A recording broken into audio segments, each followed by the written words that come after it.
a little bit, and the chocolate come out on the side. And you know water, no water. Do you know how come the chocolate come out? Because inside the nib there are about 40.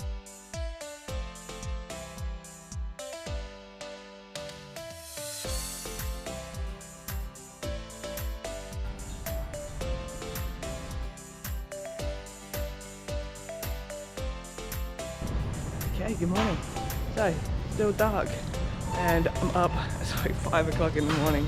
I'm on my way down to the wharf here in Kento. Gonna catch a boat, gonna go to the markets, the floating markets. These are legendary, they're famous throughout the Mekong region here. And they're some of the biggest floating markets in the country. So I'm really excited about it. And then, once we leave the markets, we'll also go to noodle making village and a couple of temples along the way as well. So it should be a really good day.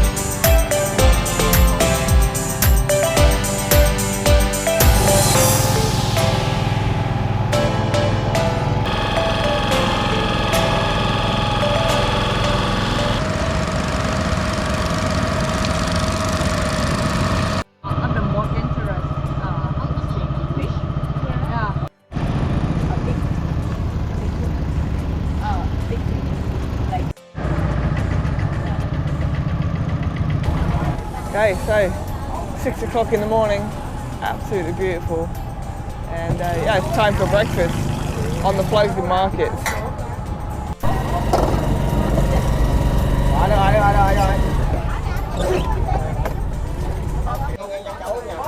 Okay, so this tiny little boat in the middle is where they're preparing our breakfast. Bonre Kura is what we're going for. So that's a rice noodle soup with a crab cake in it, and it's very traditional local. So this tiny little boat, she services all these tourist boats around, and there's a big pot back right down at the front. You can see there's a guy making all the bowls of noodles. Absolutely ferocious out here.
So next up we're going to see how they make the rice noodles done by hand and then by machine at the end.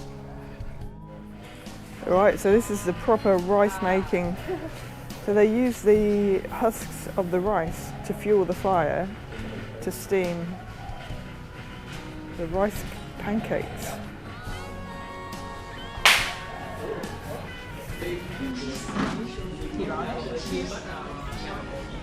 And then you put it like this.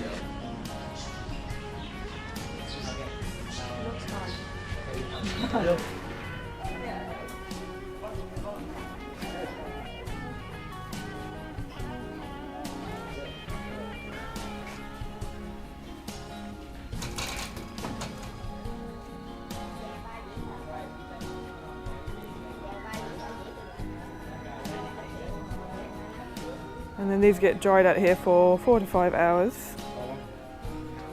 And when they're dry, they get put through the machine, like a pasta machine. Yeah.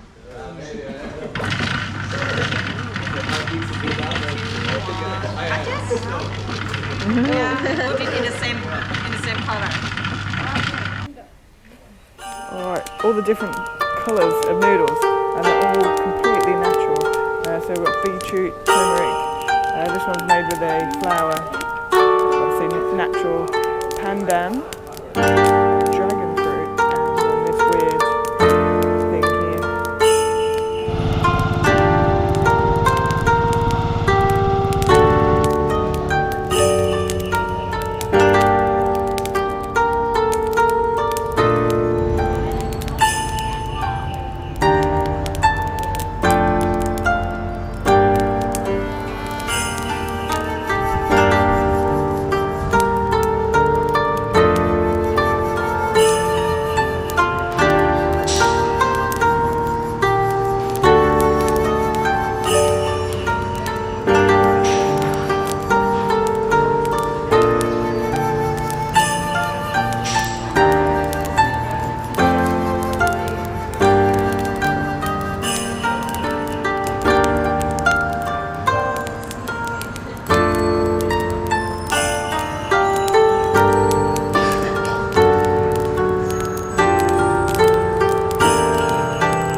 Alright, so that's it.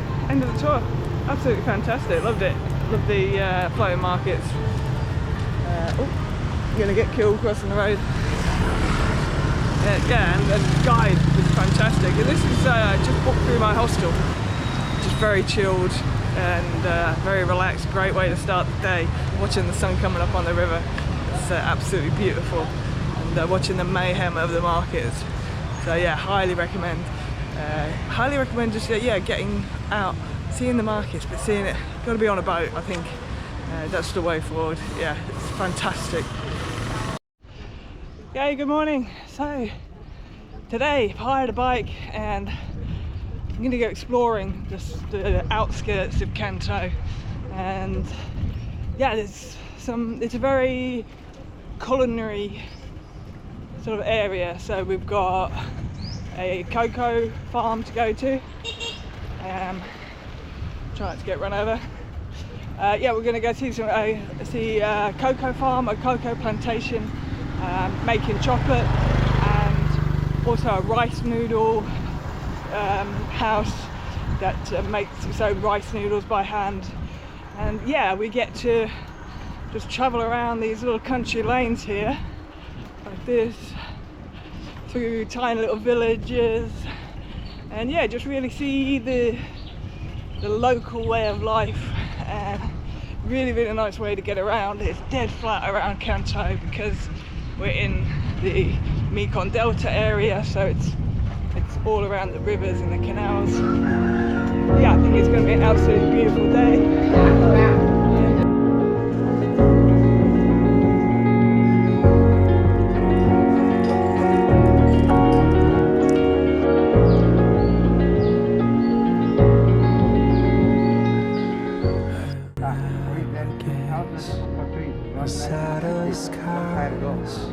In 1960, my father, he went to Malaysia. He took some fruit like this, bring back here, he blend the cocoa. When they're ripe, both of them turn yellow. Right?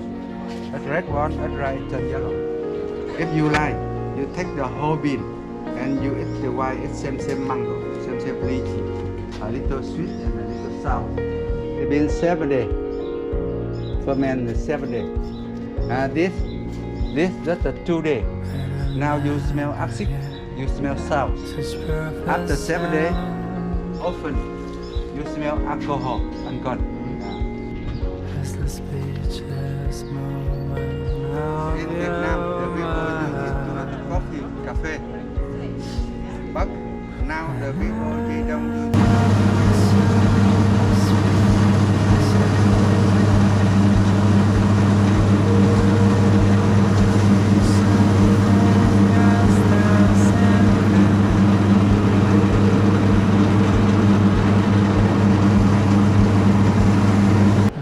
very strong. 100%. Like a spell. This is some more. Okay, here we go.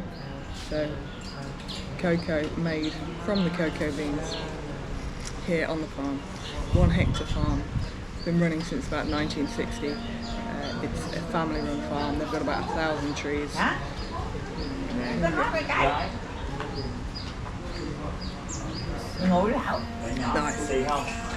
It's a little bit sweet for me, but it's very, very refreshing. So I got handmade little chocolate here.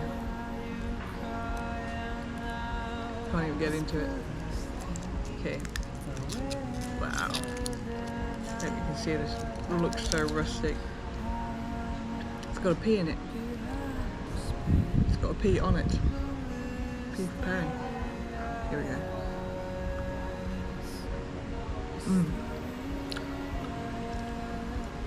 Wow. That is a beautiful chocolate. It's almost got the texture of a truffle. Very, very soft. A little bit crumbly. Really not too sweet at all. That is beautiful. Very smooth.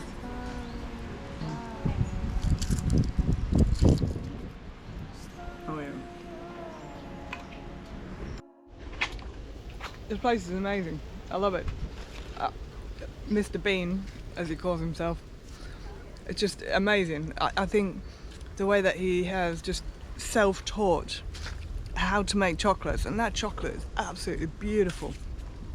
And the way he uses his ingenuity to use machines that were originally used for roasting coffee or grinding tofu, and he's utilized those machines that are sort of everything is hand done here.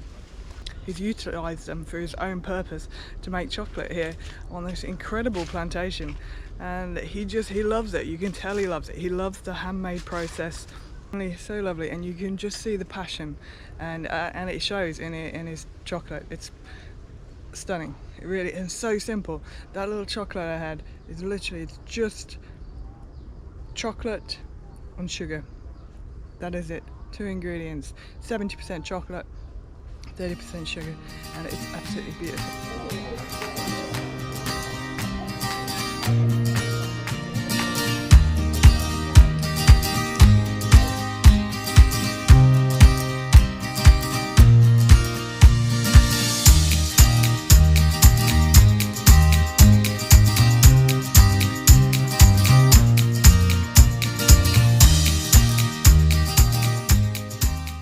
Alright, okay, after a very sweaty, hot ride, I've arrived at the rice noodle making place, and so yeah, I'm gonna see how they make this specific kind of rice noodle. I think it's a little different from the one I saw yesterday after the markets. So yeah, really interested to see how there's a difference. And this is a tiny little place out in the middle of nowhere. Really, it took, you know, like 20 minutes of riding through back streets and along canals to get here. So I think this is going to be quite interesting. Come on.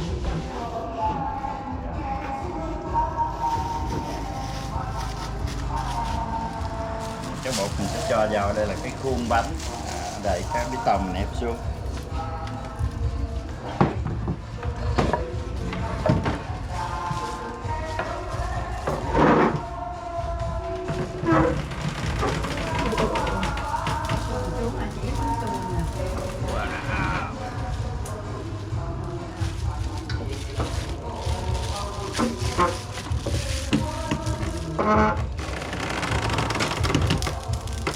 Whoa, that's incredible. I've been saying this is a proper traditional way of making the rice noodles, and I just love the patterns that it makes. Beautiful. Look at those. It's so intricate, it's like lace work.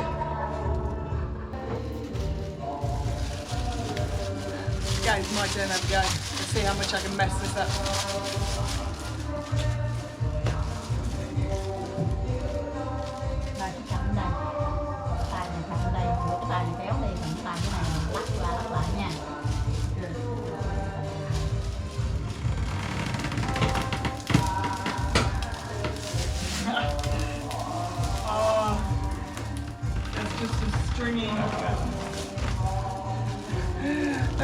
stringy mess. Okay, there's no pattern there whatsoever. I'm gonna try that again.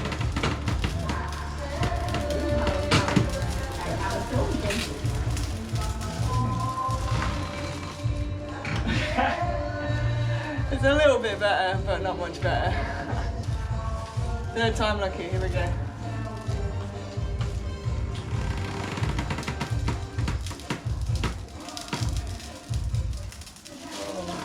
Better? I'm getting better. See, we've definitely got some pattern on that. I think that's not bad. Is that good? Mine compared to the rest, that's not bad. I think that's okay. You can see the progression of my attempts. Definitely getting better. Pretty happy with that work. So I get to try not my handiwork because it was pretty average, I'll be honest. But these were some pre-made. So after that process of pressing onto the leaf, they then steam them. And yeah, this is the end result. What we've got here is one rolled, and it looks like it's got some herbs inside. And then we've got a little bit of pork on the side, and what I think is like a little sweet. It's a bit like a sweet, so it's got a little bit of sugar, a little bit of fish sauce, a little bit of chili. So it's very much like a fresh spring roll with the pork. So yeah, get to have a go at this. You see there's a little lettuce leaf inside there. There's obviously a lot of work, extra work that goes into this sort of process.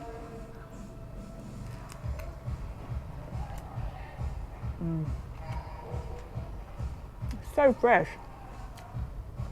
And the herbs inside, just beautiful. Really, really, really, really light. So summery, a little bit of sweetness, a little bit of chili. Okay, I'm gonna go in for a little bit of this pork as well. Maybe there's something inside the pork, I'm not sure. Oh, it's hot. Oh, wow, that is unreal.